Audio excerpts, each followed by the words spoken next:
Hi, Dan. Hey, Bob. How are you doing? I'm doing okay. You're in Washington at some conference? I am in Washington. I'm actually in Arlington at a conference that George Mason University's law schools put together, where this morning I had to sit and hear an Econ 101 lecture I had not heard for 20 years, but it was, okay to hear it. Well, I appreciate your doing this while the conference is going on. I feel kind of guilty because you could be doing valuable networking right now, but instead you're talking to me. I could be, although I think I discovered the actual cause. I mean, for our viewers, I was originally supposed to do this with Megan McArdle, and there were technical difficulties, and I think I've discovered the source of the technical difficulties, which is Jacob Levy. Jacob Levy. Jacob Levy is responsible. The only coincidence, I've had one other technical failure in Blogging Heads, and that was one with Virginia Postrel back in the fall. And the only common denominator between those two events was that Jacob Levy emailed me in the middle of both of them. Ooh. And he's never emailed me, during another Blogging Head. So, I think that's proof enough. And at the risk of sounding ignorant, who is he? Jacob Levy he was a former colleague of mine at the University of Chicago. He was a former blogger at the Below Conspiracy. Conspiracy? Interesting. There you go. Yeah, exactly. That explains. Now it's all coming together. Jacob and the conspiracy. Jacob is part of, clearly, a conspiracy so massive that Jacob actually is now a professor at McGill in Canada. And I think clearly, his non-American status is causing him to mess around with blogging. By the way, Dan, just to rewind the tape a little bit, back when I said I feel guilty because you could be at your conference doing valuable networking and instead you're talking to me, the correct answer would have been, Bob, talking to you is doing valuable networking. Actually, I thought the correct response would have been, but Bob, clearly you are such a valuable writer and that the lost time that you're having engaging with me, I feel guilty about that. How's that? Well, yeah, but at least if you had said that, I would have had the presence of mind to say, Dan, talking to you is valuable networking. Well, Bob, I'm sorry, this is valuable networking time. I appreciate it. Thank you for saying it. I just hope we don't disappoint the legions of Blogging Heads fans that seem addicted to that you being sort of exclusive with Nikki. Yeah, well, it's going to be a hard transition for them. But you and I actually did one ages ago, back in the... We did one ages ago. This actually raises an interesting Blogging Heads question, which is, I'm worried now that, do you think that the watchers will become, addicted to exclusive, do they want to see monogamy among Blogging Heads? I don't... There's so many bad jokes that could come out of that I'm which is why I brought it up. Exactly. I'm not going to utter any of them. Actually, it's an interesting question, and I actually... why I mean, full transparency is our motto here at Blogging Heads. So let me tell you about a strategic conundrum here. Okay. Actually, viewers do, I think, like regular pairs, or at least that's one good way to build an audience, is to be seen kind of, time after time with the same person. But the bloggers themselves kind of like to play the field because, and here comes this theme again. To some extent, for bloggers, this is kind of a form of networking. In other words, yes, there are people that they have communicated with by email, but they've never even spoken to on the phone, and this is the next best thing to being there. So, exactly. So you have this irony that probably a good traffic building device would be to do regular pairings, but Wanderlust has unfortunately seized most of our contributors. The only thing I could suggest is maybe you could do it like a baseball season where you would have, semi-regular pairings of Blogging Heads, but then every once in a while you have an exciting interleague schedule whereby everyone, mashes themselves up. Like maybe, 2 weeks out of the month you have regular, discussions, and then 1 week out of the month you suddenly, everyone goes crazy. Excellent idea. You know what you could even do? You could have it like a public Blogging Heads rolling of the bones. You could literally put the names in a thing, and figure out, draw just two Blogging Heads participants at random. It could be exciting. Dan, you are a promotional genius. I'll tell you, whatever we're paying you, it's not enough. Yes, by academic standards, I am a true marketing genius. Okay, so I guess we were going to talk about actual events. That's correct, yes. The most recent highly dramatic actual event was this kind of split among Palestinians between Fatah and Hamas. Fatah basically took over Gaza forcibly. And I don't know, you haven't been following this especially closely, or? Well, I mean, I can tell you, I mean, if memory serves, you know, as you said, the violence broke out between the two. Hamas basically captured almost all of Gaza to the point where Fatah, there was a stream of Fatah refugees across the border to Egypt. Abbas has now dismissed the old coalition government. He's just launched a new non-Hamas government, which then raises the problem of basically nothing is going to get in or out of Gaza. And over the long term, that's going to be very bad. Have I missed anything? Or? No, I mean, the good news from the point of view of Palestinians living in the West Bank, I guess, is that Europe and the U.S. and Israel had been refusing to play ball with the unity government per se, so long as Hamas was part of it. So you might get more funds flowing in now that Hamas is no longer part of it. But of course, if you're living in Gaza, you worry that maybe things will become worse than ever. Yes, I mean, I think I saw a headline suggesting that Gaza has at most 10 days, worth of food left if there's no continued, if they can't cross the borders. Yeah, and I don't think, I think Europe in particular will be taking pains not to let anything very dire happen there. I think probably everybody will have the sense to do that, but it does. Right, one would hope. Does raise the question of what you do. I mean, the emerging plan seems to be something alive. It's being called, Fatahland versus Hamastan. In other words, go ahead and let there be, in effect, two Palestinian states. Two Palestinian, quasi-states. Reward the good one as a lesson to the people in the bad one. This was kind of laid out by Martin Indyk in a Washington Post op-ed. Seems to be what they're going to try to do. This was critiqued by Daniel Levy in a post that we'll also link to. I don't really have a great idea. I mean, I actually thought back when Hamas, in effect, won the elections that we should have played ball with them then. And certainly, because I thought, there's no way they're overnight going to renounce their long-standing opposition to the existence of Israel. You're going to have to kind of wean them away from that. Certainly, the virtue of playing ball with them then would have been, at least then you would have been rewarding them for for legitimate political activity and sustaining a long-standing ceasefire. Now, in effect, you would be rewarding them for killing people.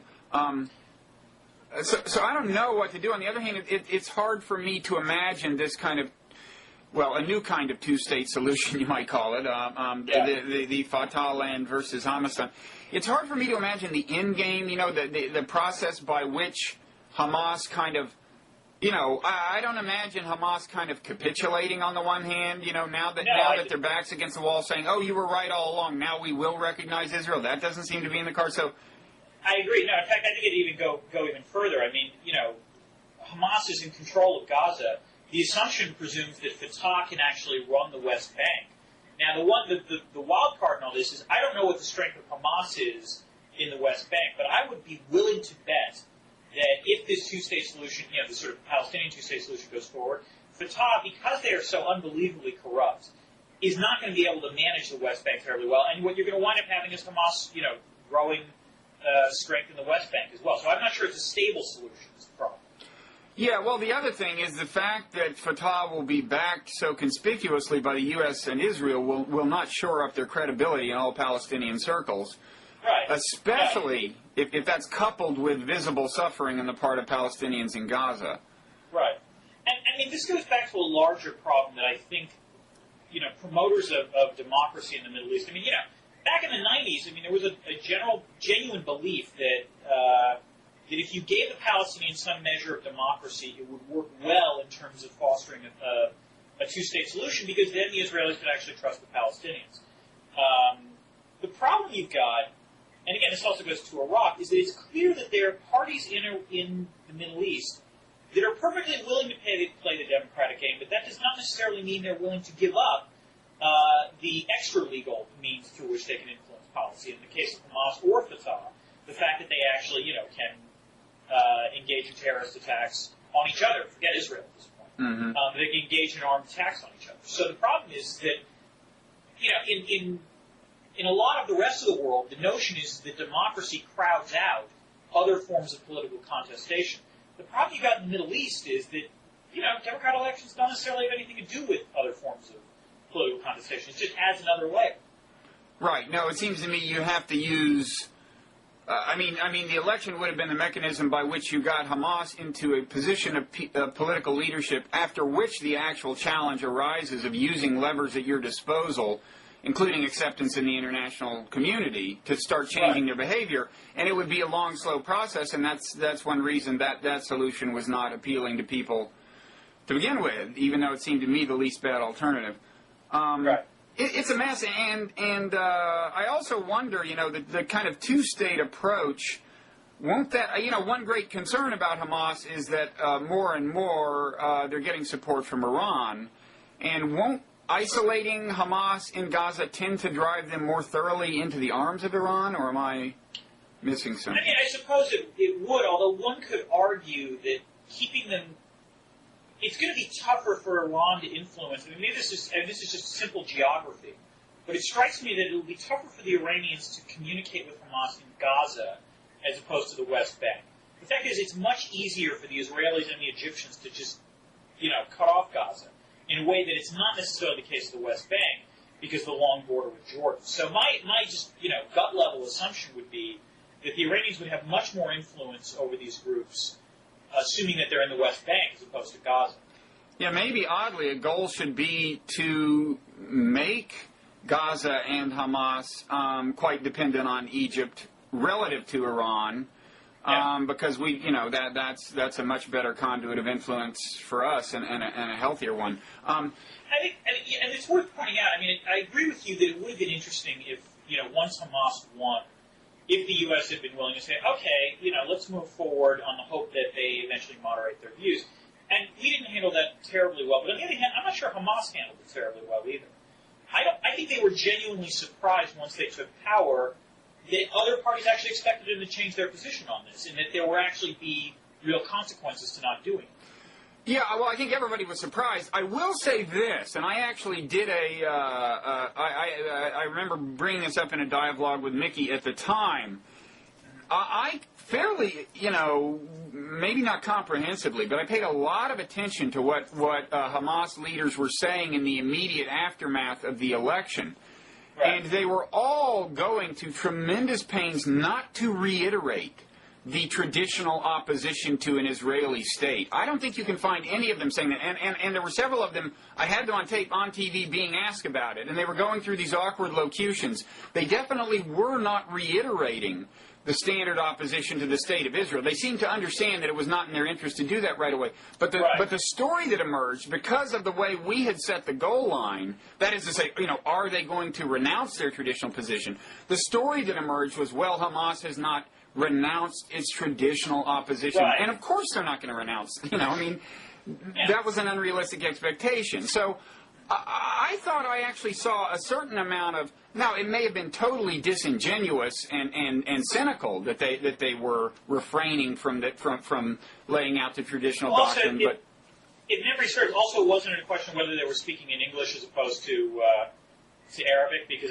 there were claims, if I remember correctly, and you can correct me if my memory is wrong, that they would say one thing to the Western media, but if it was a Palestinian media, they'd say something entirely different. That could be. That's a long-standing issue, and I am thinking mainly of the English utterances. There was also the split between the people in the occupied territory and the more radical people in Syria. But it's in a way the most interesting thing I saw come out of this was just a post on this what is it? Is it American Footprints? Do you know that blog? I've heard of it, yeah. Yeah. A blogger named Haggai, who I think is male, just had a post that's not necessarily related to this, but he apparently has this long-standing view that, look, the only way to go about finding peace is instead of trying to set in motion a dialogue that is supposed to eventually get you to a detailed two-state solution, get outside powers together, as I understand what he's saying, America, Europe, presumably Jordan and Egypt and Saudi Arabia and Russia, whoever, get them together and see if there's something they can agree on in the way of a detailed two-state solution, and say, okay, this is it.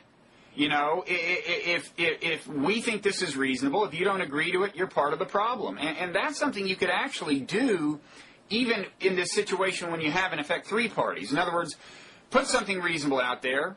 If Israel and Fatah agrees to it and Hamas doesn't, then the Palestinian people can see what they could have had and see that Hamas is the stumbling block. But anyway...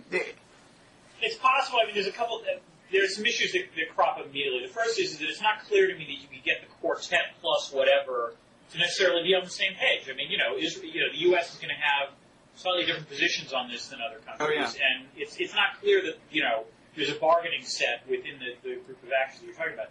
The second thing, and this is not insignificant, is that what's on their polling in Israel now? Is it actually under 5%? What's who polling?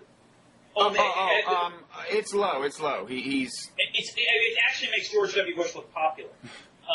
So, I mean, one of the problems is that the Democratic legitimacy, or the legitimacy of the leaders of all three of those parties, are not necessarily at their peak. Right. So this could be a moment of opportunity. That one way to spin this is precisely because their legitimacy is so low, they'll be willing to agree to anything as a way to bump up their legitimacy, except the way things work in the Middle East, I tend to think it's going to cut the other direction. Well, especially since the crisis of legitimacy is associated with a certain degree of insecurity in the wake of the Lebanon thing. I think insecurity does not put people in the mood to do generous land deals. To cut deals, yeah. That's exactly my, So, I mean, my guess is the problem you've got, and the problem you've got is the fact is that it's never been a great time to, over the past, 6 or 7 years to try to broker a Middle East peace deal. It is a uniquely bad time right now in terms of Israel-Palestine. So, I was reading Barack Obama has this piece in the latest issue of Foreign Affairs about what his approach to foreign policy will be. And one of the things he says is, I'm going to, make a major push for an Israel-Palestine, try to look for an appropriate Palestinian partner, and we'll cut a deal. And I was just reading it thinking it sounds good, but it doesn't necessarily differ in any way from what the Bush administration essentially is doing, although perhaps it would be slightly less friendly to Israel. It's just that, the situation on the ground is incredibly difficult, and I'm not sure there's much the U.S. can do. Well, there may not be. There's a lot of things I would have done differently than the Bush administration myself. Absolutely. And I think in the end, you have to be willing to twist arms. But and Bush has kind of shown no special tendency there. But no, if anything, I mean, he twisted the arms of the Israelis so that they would not conduct a deal with the Syrians. Well, right, that's true. That's true. He's tried to push Israel to the right. That's got to be the one most bizarre, moment in this whole thing. But I mean, I agree with you. The Bush, it's not like, there are ways in which you could have done it differently. But looking at the situation now moving forward, I'm not sure that I'm not sure if Barack Obama gets elected president, there's any greater likelihood of a Israel-Palestinian deal. Well, I would guess there's a greater one, but that's like greater than zero, so that is not necessarily very high. But I agree with you. Things are at least as disturbing as previously. So we solved that problem. There's a somewhat related issue you're involved in your blog. This guy Norman Finkelstein or Stein. I think it's Finkelstein, but I won't swear to that. Okay. Who's, I guess, I'm only vaguely aware of that name. He opines on this very issue, that is the Israel and the Middle East. He is, I gather, fairly far to the left. That would be an understatement, yes. Okay. And he was denied tenure at DePaul. Right. And at that point, you stepped in bravely to comment on the situation. I'm not sure bravely is the word, but... Stupidly. I mean, Finkelstein, he talks about the Middle East, but his actual area of scholarship has more to do with the extent to which the Holocaust has affected, sort of American Jews in terms of support of Israel. That basically what Finkelstein is arguing, it's a controversial argument, that U.S. Jews have created this Holocaust industry as a way to sort of completely silence debate on support of Israel, and therefore, as a result, the U.S. has supported Israel as various, Zionist aggressions against Palestine in violations of international law and everywhere else. These are Finkelstein's words, not mine. Now, the Holocaust industry argument has been made by him. It's also been made by people like Peter Novick and others. And Finkelstein in doing this has not been shy about labeling other kinds of Holocaust scholars as hucksters. He accused Alan Dershowitz of plagiarism. He published an actual book pretty much devoted to explaining why he thought Dershowitz was wrong in the case for Israel. He's managed to, he's got a unique ability to piss off a lot of people. Anyway, he went up for tenure in DePaul. The Department of Political Science voted in favor of him. He also got approved at the level above that, but the university-wide promotions and tenure board decided against it, in large part because the dean of the school and the president of the school wrote to him and basically said that what he had done, his scholarship, they thought his scholarship was above the bar, but that some of his writings were uniquely or deliberately hurtful to other scholars, and that therefore this displayed a lack of collegiality, and therefore that was the reason to deny him tenure. Now, as someone who has a more than passing interest in getting denied tenure at a Chicago-based institution, I thought I should... In your case, the University of Chicago? Yes, in my case, the University of Chicago. Just the Chicago area. Anyone else gets denied tenure at the University of Chicago in a political science department, I'll be a little interested. I took a look at sort of the paper trail, and I haven't read any of Finkelstein's stuff. It was rather sort of, what was the decision-making process that DePaul went through? And it seems clear that, there might very well be grounds for denying Finkelstein tenure. As you point out, he's way to the left, which is not a reason to deny tenure, except that the only venues that he's published in have pretty much been far-left venues. He has not, as near as I can figure out, published a regular, what's called peer-reviewed article, even though he's been in the discipline for 20 years. It takes a lot of work not to do that after 20 years. So, that would be a potentially valid reason to reject someone. But that's not why they did it. In fact, the department voted and decided, no, he meets our scholarship requirements. He's published a couple of books, one of which is a University Press book. And it was this lack of collegiality. And, to be uncollegial myself, that's just a bullshit allegation. If we were to reject people for tenure based on lack of collegiality, we'd be booting out half of the academy. Most academics are not terribly polite, particularly in print. And so this strikes me as a uniquely bad reason to deny someone tenure.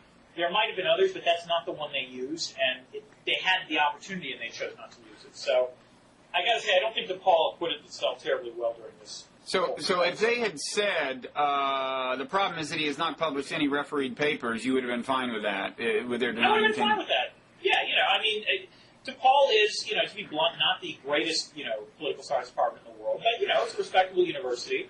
You could certainly, have a stipulation that, you probably got to, get, one or two articles published in a reasonable journal, mainstream political science journal, to get tenure. He didn't do that. We therefore deny. But that's not what the political science department said. No, we think he's met our scholarship requirements. And furthermore, they also investigated. There's a long. We can link to this afterwards, but there was a long. It's posted somewhere online where the department actually looked at allegations that he was deliberately hurtful, that he engaged in, slander against Dershowitz or against Peter Novick or against a few other people. And they basically concluded, look, it wasn't the most pleasant of interactions, but no, Finkelstein was in no way excessively, slanderous. I think that should be his motto if he tries to get another job. In no way excessively slanderous. In no way That's a great blurb. Remind me to put that on the back of a book. In no way excessively slanderous. In no way excessively slanderous. It's like an old Simpsons episode, where Krusty the Clown says, "I heartily endorse this product or corporation." But so he seems to have, I'm not sure I don't think I would terribly like him if I met him, and he doesn't seem like a terribly nice person. But again, that's not the standard by which you decide tenure or not. And so again, I think DePaul screwed up. So he is farther to the left than a couple of other people who come to mind in comparable recent cases. And these are cases not of granting tenure at the institutions they're at, but of being hired away. And one is Juan Cole. And the other, he sounds farther left than Juan Cole, although Juan Cole is definitely... Juan Cole's pretty left, I was going to say, yeah. Yeah, there's something that puzzles me about him, but let me say the other example, lower profile, is Rashid Khalidi.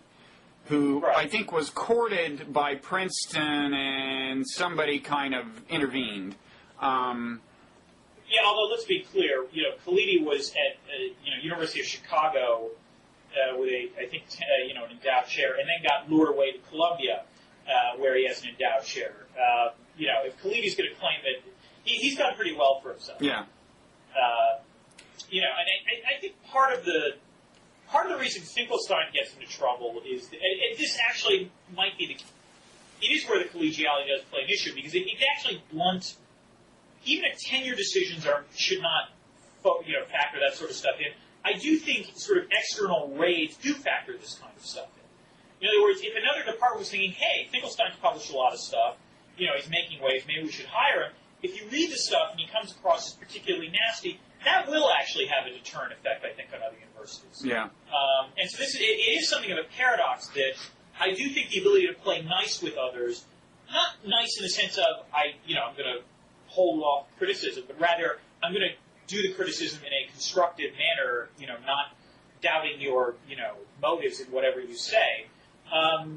You'll get more interest than if you just, call someone who writes about the Holocaust a complete, poster or a fraud. Right. Although actually it wasn't his colleagues at DePaul who were the ones he would have been hostile toward, right? It was... No, I mean, it's telling that the department at DePaul voted 9-3 in favor. I think the minority group did, file a minority report, but that's their prerogative, and that's sort of standard.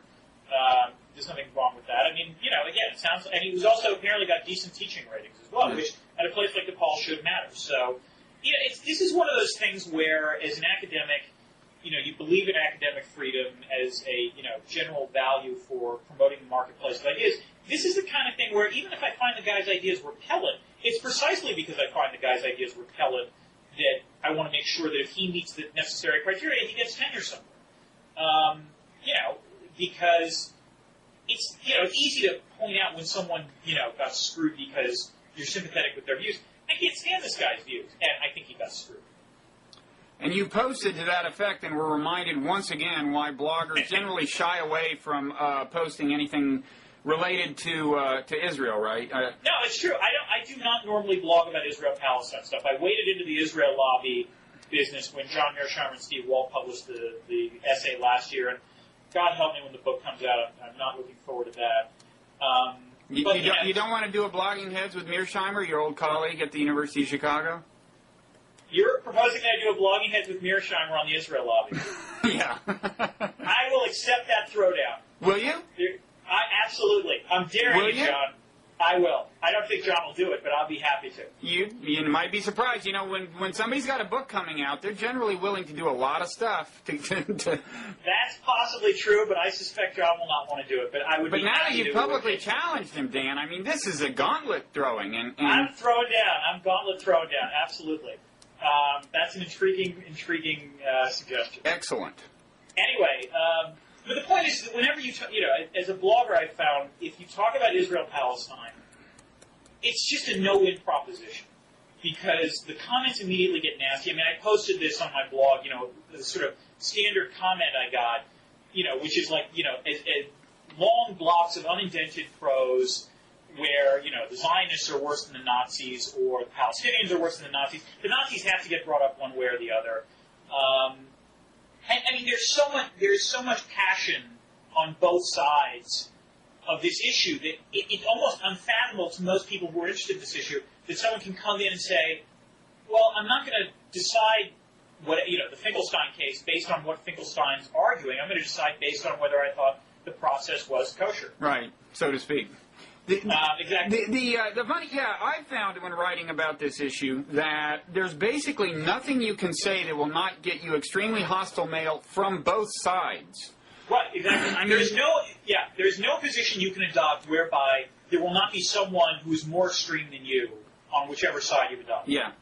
I think that's the rule of blogging or punditry when it comes to Israel-Palestine. Yeah, and it's too bad. Because the discussion needs to happen. It's very relevant to America's, national security. But no, it's true, and I agree with you that it actually it's. I mean, this is sort of it's not the Israel lobby argument. It's a different argument. The argument is that because saying anything, even saying anything on this invites, unbelievable amounts of abuse. The barriers to blogging on this or commenting on it are so high that you're right. I think there's an under-provision of, public policy discourse on this issue. Yeah. And we can count on you to rectify that. For periodic moments. Again, if I'm blogging heads with Mearsheimer, yeah, I'll throw it down. Well, you're throwing down a gauntlet. I don't see how it fails to happen at this point. Okay, so now on to relatively easy things to discuss, India and China. Yes. You had a blog post about the problem of, a problem kind of international regulation in a sense, which will bring us shortly to your much discussed book, All Politics is Global. But this was about kind of food and drug type regulation and the problem of when America is importing. Well, when there are drugs in America that either are manufactured there, I guess, or have ingredients that come from India or China, right. How exactly do we go about regulating them? You linked to a Washington Post piece that said something like, first, it cited the number of times that the FDA, number of cases where the FDA inspects American kind of drug plants and stuff, right. And then the number of times the FDA inspected comparable plants in India or China. As I understand, it was only 200, but I was shocked to hear it was more than 0. I didn't know the FDA does the FDA do inspections abroad like that? Sure, because it would be a valid reason, to deny the importation of those goods if it turns out that they're unsafe. So, okay, so you're right. I think it is encouraging that they investigate them. Now, this is going to be an interesting trend because for all the talk about sort of bashing China because of currency manipulation or intellectual property rights violations or because of the trade deficit, this is a much more interesting problem because it's not nearly as clear cut in terms of sort of protectionists on the one hand and free traders on the other. There was another story I linked to, which was the USA Today story about the regulation of lead in jewelry, children's jewelry that's being made in China.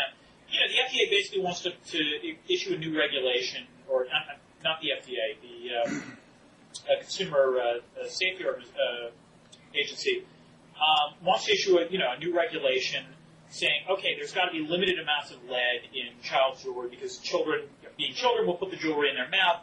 They can ingest lead, it can potentially be toxic, all these kinds of reasons. They sent out requests for comments. My understanding is that the only request for comment that opposed this new regulation was the Chinese Toy Manufacturing Association. Because they just suggested, well, why can't you put a warning label in the jewelry, might contain lead. Lead, drugs, the business with the dog food that happened a few weeks ago. As we import a wider variety of goods from China and India, there's going to be greater concerns, some of which are justifiable, about consumer health and safety. The interesting question, I think the Post story was particularly intriguing about this, is when are these objections, when is the call for greater regulation a genuine call for greater regulation, and when is it really still a guise for protectionism? I mean, I think the Chinese pharmaceutical guy pointed out correctly, you have to take a grain of salt if the U.S. pharmaceutical producers say we need to inspect the Chinese producers. Gee, why might they be doing that? Might they have a personal interest in doing that? And the answer is yes, they very well might have a personal interest. That doesn't mean they're wrong. And this raises an interesting sort of poli-sci issue that Daniel Kono from UC Davis wrote a great piece in the American Political Science Review back in the fall, showing that there are different kinds of ways to block trade. Tariffs are the most obvious ones, and they've been a little bit discredited. But using things like regulatory standards are, much less transparent and sometimes generate positive benefits as well. So it's much less clear-cut. And I think we're about to enter that arena with both China and India because of the wider array of products that they manufacture. Right, and this cuts across a lot of areas. I mean, one question, the Bush administration, in kind of a watershed in a way, Republican administration accepting the concept of labor accords in a trade agreement, recently in a South American bilateral deal. And, the big question there is, okay, American labor is for that, but do they really want to see the regulation, or do they just want to stop the trade? And all kinds of issues like this can be used in principle for either protectionism or actual valid regulation. Right. I would argue that labor pretty much just wants the protectionism. I mean, labor has opposed every single trade deal that's been on the books for the last 15 years. They don't like the U.S.-Korea free trade agreement because they feel the Korean trade unions are somehow being repressed. And I've seen Korean trade unions in action. They're not repressed all that much. Now, that said, I still do think there are genuine labor issues, for example, for a free trade agreement with Colombia. Colombian trade union leaders are actually being, disappeared, and that's a genuine source of concern. So, yeah, even if they're doing it for their own self-interest, it's not clear that they're wrong in some cases. And there's a whole, it's not just labor anymore. It's going to be environmental regulation, and it's going to be, most importantly, it's going to be consumer health and safety. That's, I think, the next big one. Because consumer health and safety is one where it's going to resonate with a lot of Americans, and it's tougher to make the claim of protectionism there, because if it's consumer groups that are behind this, then, they can act as a front for producer groups. Right. Although, one thing that occurred to me on this health and safety of drugs and food and stuff is, in a way, the problem is not cases where somebody takes a pill and keels over dead, because the system turns out to be pretty efficient at monitoring that kind of stuff and publicizing it and tracing it back to the source. I've been surprised by a number of cases like this, whether it's E. coli or whatever. A probably bigger problem is the kind of thing that you don't become aware of, where, say, they're watering down drugs. So you're buying, like, cancer drugs that actually don't have the anti-cancer stuff in them. And, in fact, the head of China's FDA, or the equivalent of the former head of China's FDA, was, like, sentenced to death recently. I don't know if you caught that. No, I did not catch for corruption. Wow. Involving exactly that kind of thing, tolerating the adulteration of drugs, and that's the kind of thing where you might never find out that thousands of people were, like, failing to be cured or were actually dying, because there isn't the immediate dramatic feedback that poisoning gives you. Right. I mean, I'm a little optimistic about this, mostly because, the cases you're talking, that kind of case, the sort of where the drugs are not quite up to snuff, that's very disturbing. But a lot of these cases are sort of spectacular cases where, poison's put in, or a piece of jewelry is discovered to be nothing but lead, these kinds of things.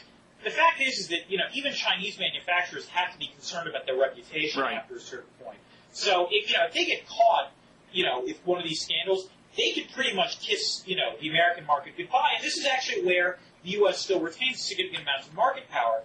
China might be a growing economy, but a fair amount of Chinese manufacturers rely on the U.S. market. So if their goods are somehow perceived of as substandard, or particularly if they're seen as a threat to the health or safety, that's going to be a huge, huge problem for them. But you're right. I think the more subtler stuff that you're talking about is interesting. Although, again, even in the case I'm talking about, there's a New York Times story that I think came out yesterday or today about trying to divine, like trail back the existence of some sort of glycerin in a drug that came from China that turned out to be poison, and the Chinese, set up basically a brick wall set up a wall of silence. Although I think as we go forward, frankly, if they do that, all the U.S. has to say is, look, we clearly know it was this firm, and we think they actually, we suspect them of being, accused of tampering, in which case U.S. suppliers ain't going to buy from that firm anymore. Yeah, I think China still kind of viscerally resists transparency as a kind of holdover from the true communist days. But on the other hand, when bad publicity does get out, they seem to just go almost into panic mode in terms of, reform. I think some people think that's why they sentenced this guy to death. Yeah, no, I think that's true. I think it is a show execution, I'm sure. Yeah. It won't solve the problem. And you're right. The way they reacted to the dog food, thing as well was a situation where I think the Chinese immediately implemented new regulations, to try to say we're going to get on top of this. I think one of the interesting things will be over the next year, the Chinese are going to be uniquely vulnerable on this stuff because of the Olympics. Right. So that's going to be one way in which you can leverage them. And and the other interesting thing is that this is going to affect India as well. And I think it'll be particularly interesting to compare whether India will be better at responding to this than China, because India, is a democracy and has a relatively strong rule of law, and therefore is going to be just a more transparent, society when it comes to these sorts of issues. Yeah. Well, the fact that we can send the FDA in to inspect their factories does illustrate one theme in your book, All Politics is Global, which is that consuming nations actually have a lot of power relative to producing nations in terms of doing things at an international level. I mean, this is really a bilateral international deal, where they let us come in and inspect their factories. But you're saying that in general, when you talk about global governance, it's nations that consume a lot that have disproportionate power, which I guess is good news for us because we consume a lot. We're very good at that. We're very good at Americans, we're the most efficient consumers in the world. There's no question about that.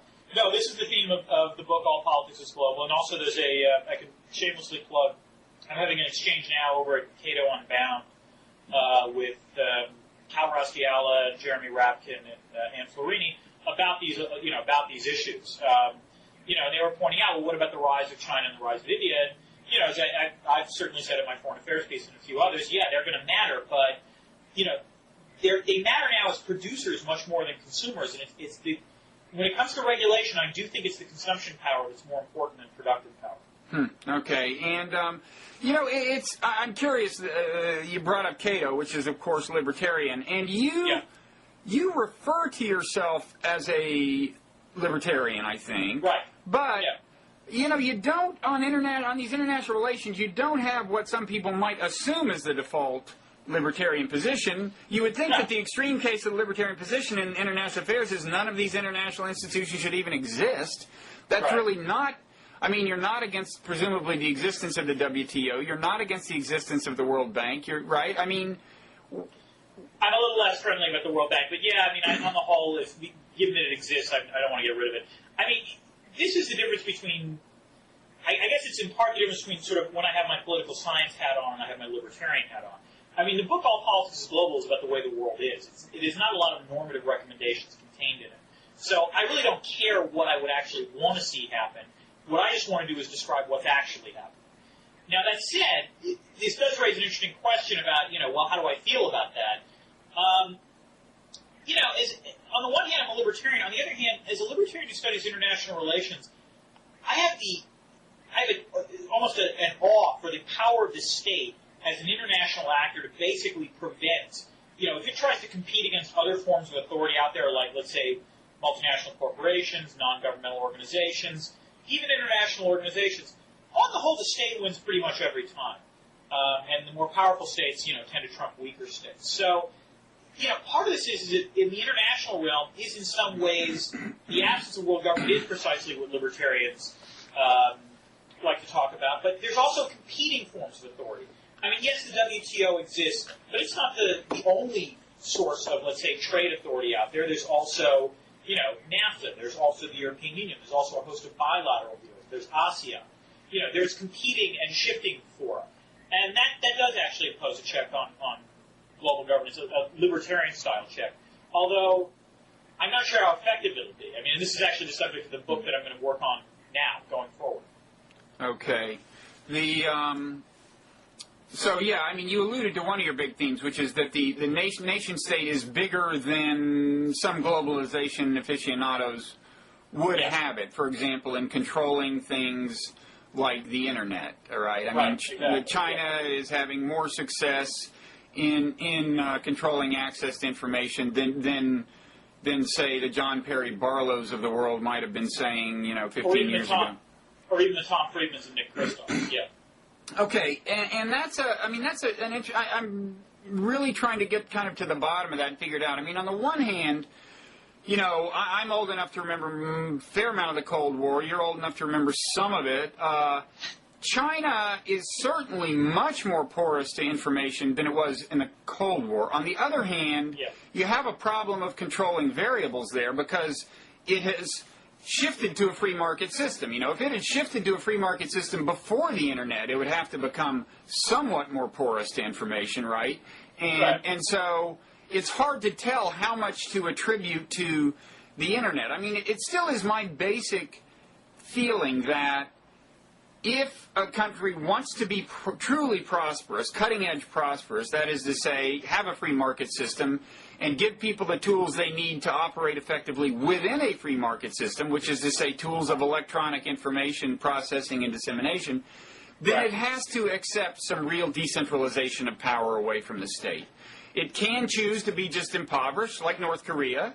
You know, you can make that choice. But if it opts for prosperity, my feeling is it's going to have to become much freer, both in terms of the decentralized internal flow of information and in terms of kind of the porousness of information from the outside world, much more so than the communist states were in the Cold War. Does that seem wrong to you? I think that's fair. The problem is that the communist states of the Cold War are such an extreme that it's not clear to me that saying they have to be freer than that means all that much. I mean, I think a classic example to bring up is Singapore. Singapore is, by pretty much any metric you want to use, a rich society. And yet, I would not describe it as free. And I don't think Freedom House describes it as free either. In fact, there are very, very sophisticated controls on, information in terms of both sort of, print periodicals and what can be accessed on the Internet. And Singapore is the template that China is borrowing from and that a lot of other countries are going to borrow from. And the Singaporean system shows no sign of toppling, I would add. And now part of this raises another issue, which is, I think this sort of naive assumption by Friedman and others that, as more information gets into China, as more information gets into Singapore, they will realize, that their governments are repressive. They will begin to demand more autonomy, more rights, and, eventually we will see Madisonian democracy emerge in these countries. The thing that misses is nationalism. And it's important to realize, because the Chinese, the instances where the Chinese government has actually seemed to lose contemporarily control over the populace have not come because of Tiananmen Square style sort of calling for democracy, but rather things like anti-Japanese riots or riots following the accidental bombing of the Belgrade embassy, their embassy in Belgrade during the Kosovo War. There's a fair amount of nationalism in China, and that's actually, I think, the most potent force that the Chinese government hasn't necessarily got control of. And that's not necessarily a liberal force. So even if, I think you need two things. You need the means through which liberals can potentially get access to information, but you also need people who actually want to think in a more cosmopolitan manner, I guess would be the way to put it. And it's not clear to me you've got a large number of people in either China or Singapore who think that way. Yeah, I mean, there have been as well these kind of peasant uprisings against the upper class in China. But the peasant uprisings do not have anything to do with you're repressing our access to information. The peasant riots have everything to do with you're not providing decent public goods, goddammit. Right. But if you look at the mechanisms by which the uprisings happen, they involve things like cell phones to mobilize the masses. Yeah, that's what I'm saying. And that is an interest group using information technology to communicate and coordinate the exertion of power. And no, that's true. And I actually wrote a piece about this that I need to play somewhere. But one of the things I argued was that one of the problems is that you always measure how secure authoritarian states are by, well, how well are they repressing dissent? Do you see uprisings or not? And the problem is that this can actually, in an internet or in a cell phone age, in a texting era, I think this can actually lead to a false sense of security to some extent by the authoritarian state, which is you can have uprisings that happen so spontaneously and so quickly that you get this sort of cascade effect where literally everything can topple within a week. The problem as a political scientist, of course, is that it means it's almost impossible to predict when it will happen. And so part of the problem I think that we have going forward is that, people that, the claims that the internet is destabilizing the ability to coerce in these countries, you're almost not going to know until the government falls, if it ever does. And so it makes it very hard to figure out how you should cope with these countries and what sort of policies you should promote in the future. And it means that, the tools of political science are not going to be of much use, unfortunately. At least that's what I would think. Yeah, I mean, I do think there's some evidence, though, that some feedback has gotten through to the Chinese government in terms of how high-handedly they can treat these peasants in terms of, like, ruining their environment, poisoning their lakes and stuff like that. Right. Well, and there's something else that you should realize, which is, the Chinese government has actually been quite, apparently transparent in terms of talking about the number of riots that are coming up. And you would think ordinarily they wouldn't be like this. So part of what I think the suspicion that's going on is that people like Hu Jintao are actually publicizing these numbers as an excuse when the next party Congress comes, which is in 2008, to say, look, we've got rebellions in the peasantry. We need more coercive control. It's a classic justification for why you need a stronger state, not a weaker state. Right. Well, that will be the struggle. But I want to be clear. I'm not saying that the protest in these cases is fueled by a kind of liberal indignation about the suppression of information. I'm saying material interests will motivate the protest, economic interest, whatever. But the information technology will be used as the tools. No, that's a valid point. I think that is correct. And things like texting in particular are much more so than the internet actually. I think can be a very powerful force, not just even in China, but also there's evidence that it works in the Middle East too. Yeah. There's been a lot of that. We were going to talk about some other things. I don't know. We're probably can't fit them all in. What's your favorite? If you had to choose among several of the following, Putin, pundits, sports, and movies, what would you choose, Dan? I'll go with sports and pundits for 2005. Okay, but you're the one who says you haven't been following the sports lately, right? But you asked me about sports. I have an all politics is global question for you about sports. Is it a... Oh, this is cool, okay. I mean, it's not that directly related to your book, but somewhat germane. Just, this week was a good week for Argentina in American sports. I mean, first of all, as a trivia question, can you tell me how? Well, I believe Angel Cabrera, who's an Argentinian, won the U.S. Open yesterday. Excellent. Manu Ginobili, who was a member of the Argentinian gold medal basketball team of 2000, is also a member of the San Antonio Spurs, which just won the NBA Finals. You're 2 for 2. Is there a 3 for 3? No. You've already exceeded my wildest expectations. But I was thinking about when Cabrera was being awarded the trophy yesterday, and it was this nice scene, American fans applauding warmly, even though he hadn't been, the national favorite, and Tiger Woods saying nice things about him and so on. I was thinking, this probably does as much good for America's image in a given country as, all kinds of arduously arrived at policies intended to do good for Americans. Do you think that's crazy to think that sports is a really, just an important medium of international communication and of conveying an image and of ultimately in that way influencing geopolitics?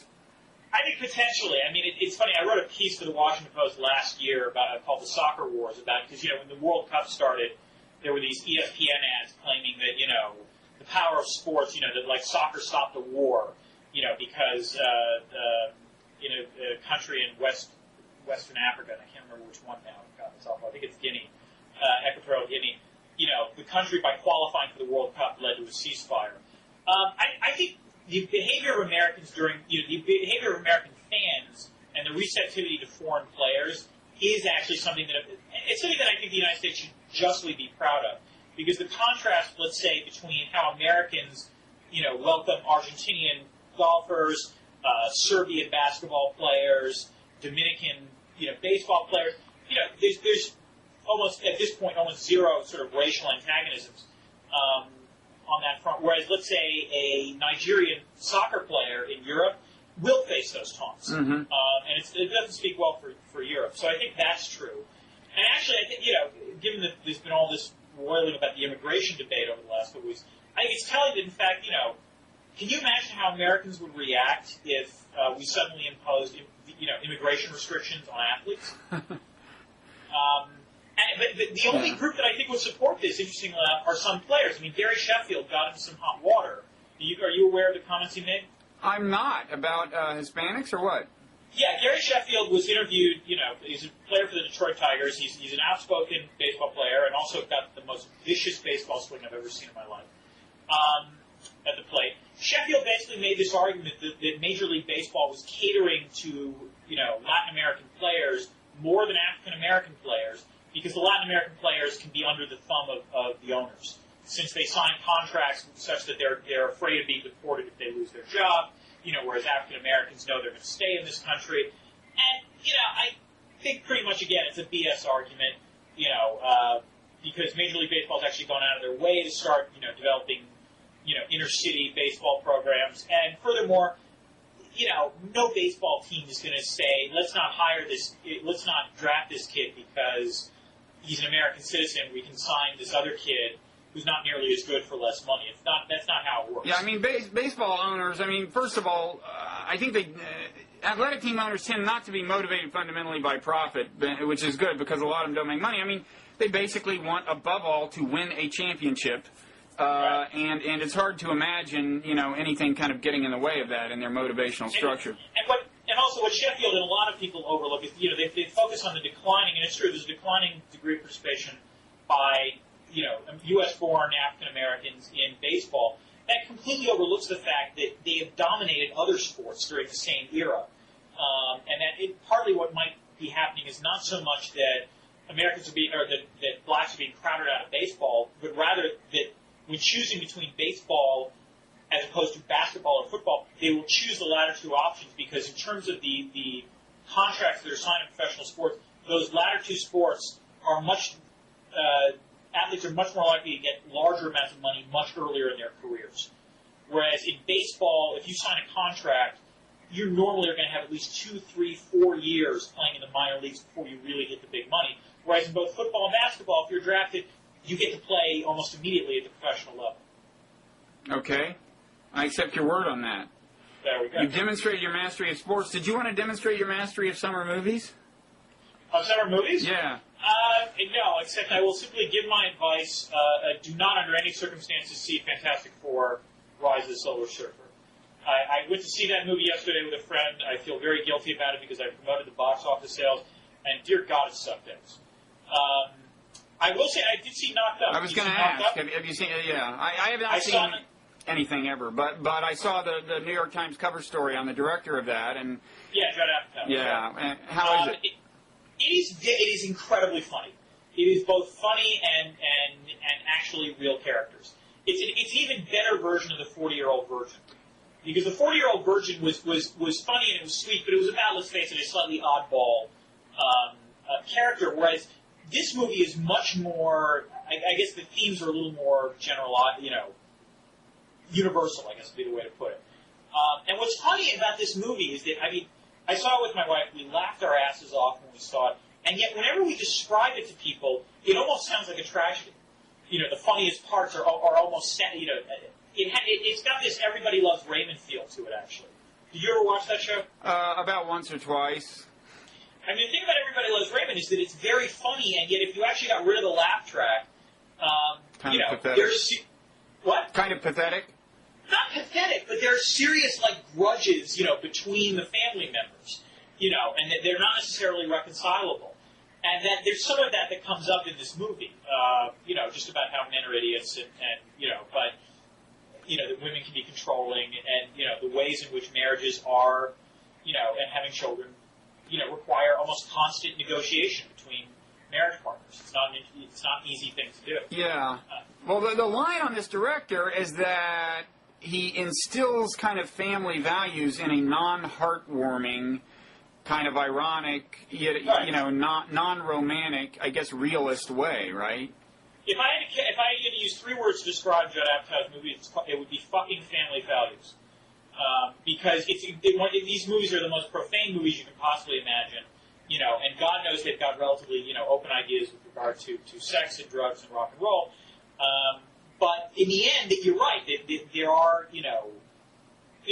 there's been a small debate about this movie, Knocked Up, about whether or not, the plot of the movie, which will not surprise anyone, is basically, loser stoner guy impregnates incredibly hot woman decides to keep baby. And there was, there's 5 minutes where they deal with the question of abortion in the movie, and they never say the word in the movie.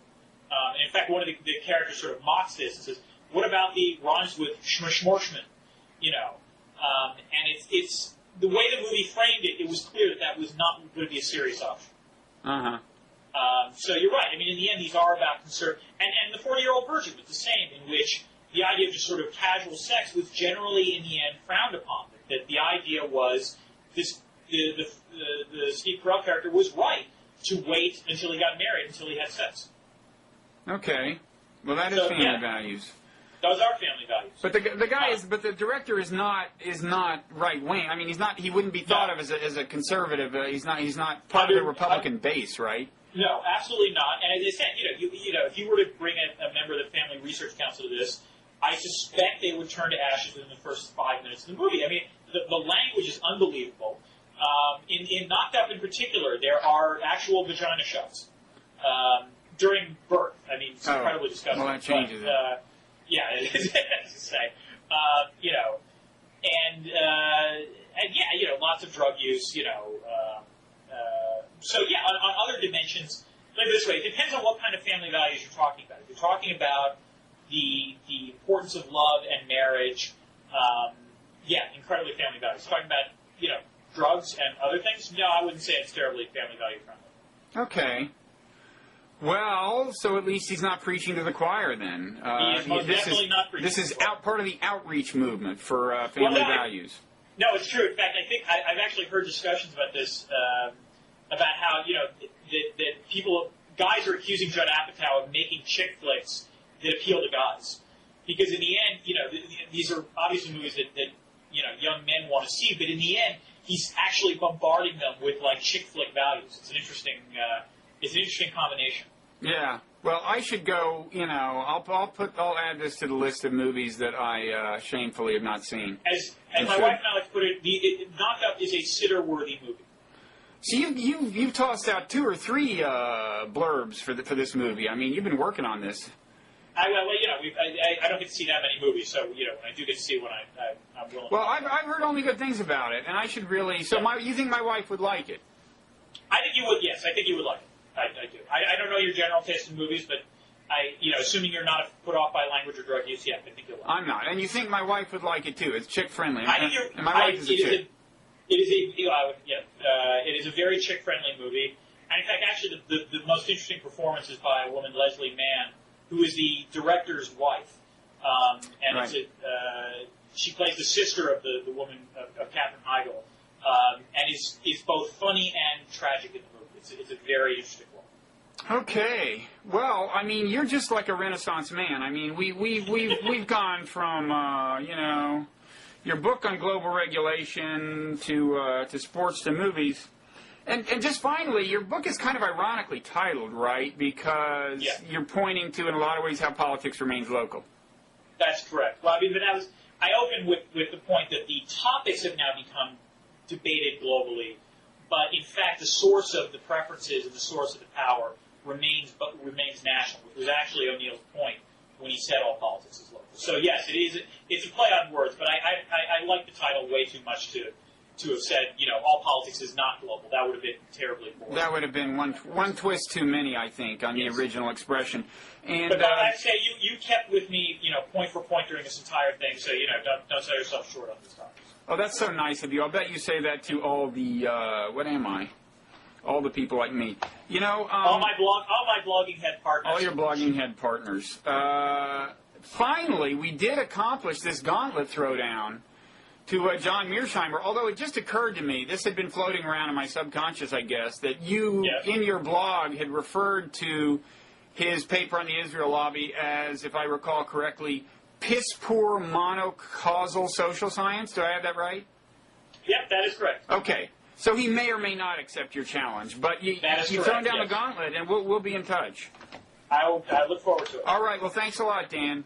Thanks a lot, Bob. This was a lot of fun. Okay. See you around. Yep. Bye. Bye-bye.